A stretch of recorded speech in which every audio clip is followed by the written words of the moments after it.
Southern Kaduna natives protest to U.S. Embassy in Abuja on Saturday, the 15th of August, 2020. They call on the international community to bring an end killing in the area.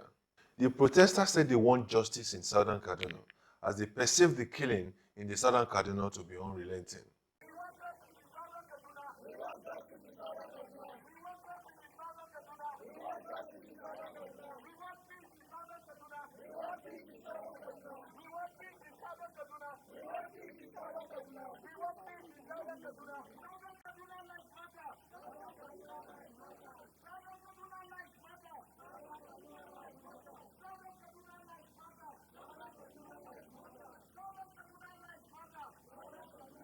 We are back to continue with our protest on the incessant killings in our land.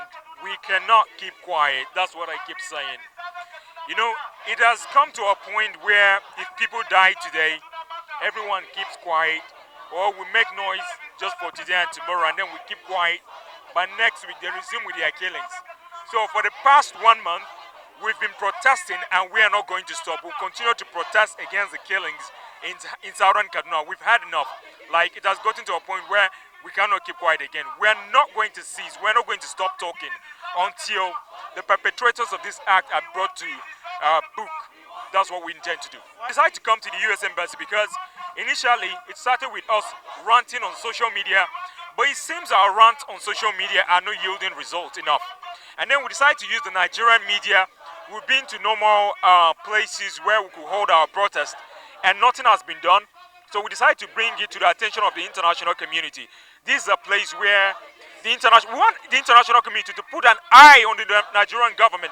First of all, their statement from the state and federal government have not been fair to our people, and it's the reason why we are here. We want the international community to hold our government accountable to what is happening in Southern Kaduna, because their body language shows that, one, they know what is happening, two, they don't want to take responsibility, three, they are blaming the wrong people, and four, they are arresting the wrong set of people, most especially when people come out to defend themselves.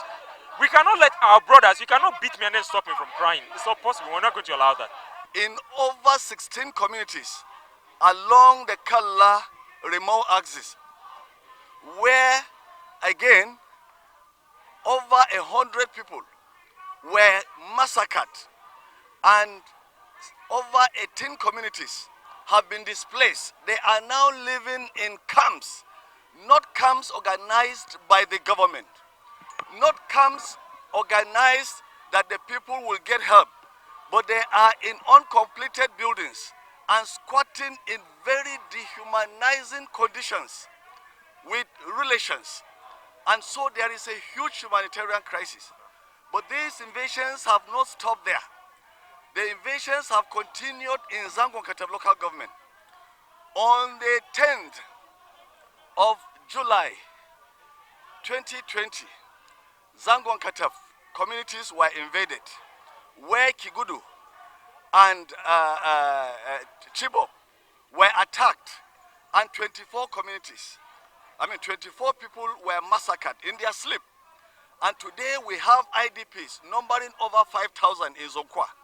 That is just the one that has been recognized, but many of such are displaced in neighboring communities, where they are also living in dehumanizing conditions. On the 18th of July, another community called Kukumdaji was attacked, where a youngster had gotten married, and those teenagers were celebrating. The gunmen again went in a Commodore style and then gunned them down. 33 people were critically injured. They are receiving gunshot injuries treatment in various hospitals. And 24 people were killed that night. So the killing had continued. In fact, we also have had that killing in Kauru local government, Ngwamagaji, Kizachi, Kamoro, and other communities. In Kaura local government, Chawe Chiefdom, 9 communities in Zangan district have been permanently displaced, where the attackers, Fulani herdsmen militia, have taken over the communities. And in all this, most of the communities that have been displaced, the displaced person we have are more than 50,000 right now. They cannot go to farm. They cannot go to harvest. Their children cannot go to school. They cannot go to seek medication. And most importantly to note that in Zango Katav local government and Kauru local government, we have had 3 attacks that have taken place where over 50 people have been massacred, mostly women and children in their sleep. And a 24 hours curfew has been imposed on those communities by the governor, Governor Nasiru El-Rufai. And of all these attacks that we're talking about, almost all the attacks, all the displacement, all the humanitarian crises that have been generated, the governor has not for once sympathized with these communities that have been invaded.